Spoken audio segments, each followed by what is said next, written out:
Kamala's kitchen diary சொந்தங்களுக்கு வணக்கம். இன்னைக்கு நம்ம செய்ய போற ரெசிபி நாவில் நீர் ஊறும் வகையில் கோவில் சுவை புளியோதரை மற்றும் அதற்கு தொட்டுக்கொள்ள மிகச்சிறந்த காம்பினேஷனான தேங்காய் துருவல் சம்மந்தி. விசேஷ காலங்களிலும் பயணங்களின் போதும் கெட்டு போகாமல் இருக்கக்கூடிய இந்த புளியோதரை தேங்காய் சம்மந்தி எப்படி செய்யறதுன்னு பார்க்கலாம். வாங்க கிச்சனுக்குள்ள போகலாம். நம்ம இன்னைக்கு புளியோதரை செய்ய போறோம். சுடுதண்ணி ஊற போட்டுக்கோ, சீக்கிரம் ஊறிடும். எல்லாம் ஒன்று ஒன்றா வறுத்துக்குவோம்.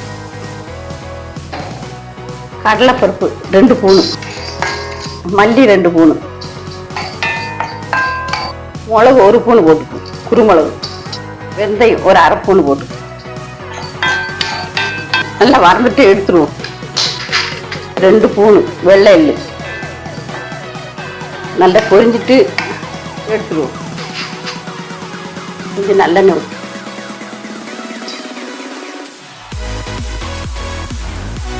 காயம் முறிஞ்சிட்டு இதை எடுத்து போட்டுக்குவோம். உரப்பில்லாத வத்தலை மிளகு இது வறுத்துக்கும்.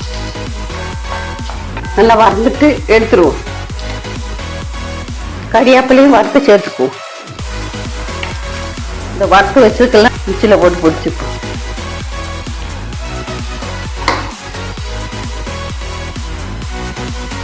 இந்த குறப்பாக அரைச்சி எடுத்துட்டோம். நல்லெண்ணெய் ஊற்றிக்குவோம். நல்லெண்ணெய் ஊற்றினா தான் நல்லா இருக்கும். இந்த உளுந்து 2 ஸ்பூன் போட்டுக்கும். முந்திரி பருப்பை போட்டுக்கும், 2 ஸ்பூன் போட்டுக்கும். நல்லக்கடலை பருப்பை போட்டுக்கும். சரி, நல்லா மொரிஞ்சிட்டு இதை நம்ம எடுத்துக்குவோம். இதில் எடுத்து போட்டுக்குவோம். கடுகு 2 ஸ்பூன் போட்டுக்கும். உளுந்து போட்டுக்கும். வத்தலை ஒரு 3 வத்தலை போட்டுக்கோ. கறியாப்பிலை பிச்சு போட்டுக்கோ. புளி கரைச்சை ஊற்றிக்கோ.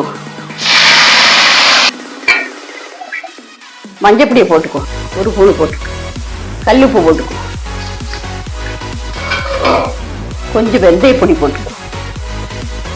கொஞ்சம் கட்டியாக வரட்டும். அவள் அரைச்சி வச்ச பொடியை போட்டுக்கோ.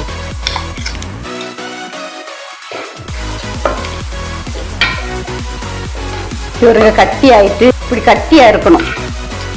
இந்த வறுத்ததில் போட்டுக்கோ. இறக்கிடுவோம். சோத்தை போட்டுக்கோ.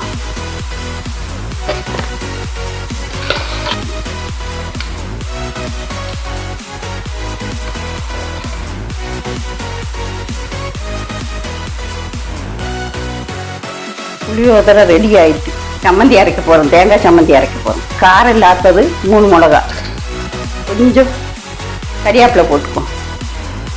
தேங்காய் போட்டுக்கோ. தேங்காய் அரை முடி தேங்காய்,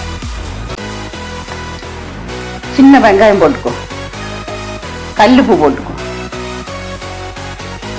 அரைச்சிடுவோம். இப்படி தேங்காய் சம்மந்தி அரைச்சிக்கணும். தாளிச்சிடுவோம். தேங்காய் ஊற்றிக்கோ. கடுகு 1 ஸ்பூன் போட்டுக்கோ. உளுந்து 1 ஸ்பூன் போட்டுக்கோ.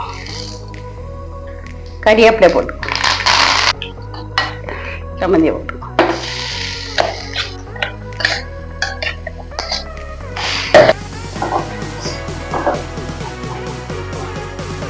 இவருக்கு உதிரியா இருக்கணும். இப்படி இருக்கணும். இப்படி வதக்கி எடுத்துருங்க.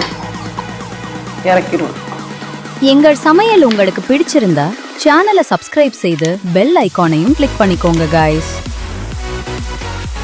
புளியோதரையும் சம்மந்தியும் ரெடி. இன்று உங்களுக்கான சமையல் டிப்ஸ். புளிக்கு பதில் சிறிது மாங்காய் சேர்த்து கொத்தமல்லி துவையல் செய்தால் சுவையாக இருக்கும். ஆப்பா மாவில் சிறிது கோதுமை மாவு சேர்த்து சுட்டால் ஆப்பம் சீக்கிரம் காய்ந்து போகாது. இது மாதிரி நீங்களும் ட்ரை பண்ணி பார்த்துட்டு உங்க கருத்துக்களை கமெண்ட் பண்ணுங்க गाइस. மீண்டும் ஒரு புதிய சுவையுடன் உங்களை சந்திக்கிறோம். Thank you for watching. நன்றி, வணக்கம்.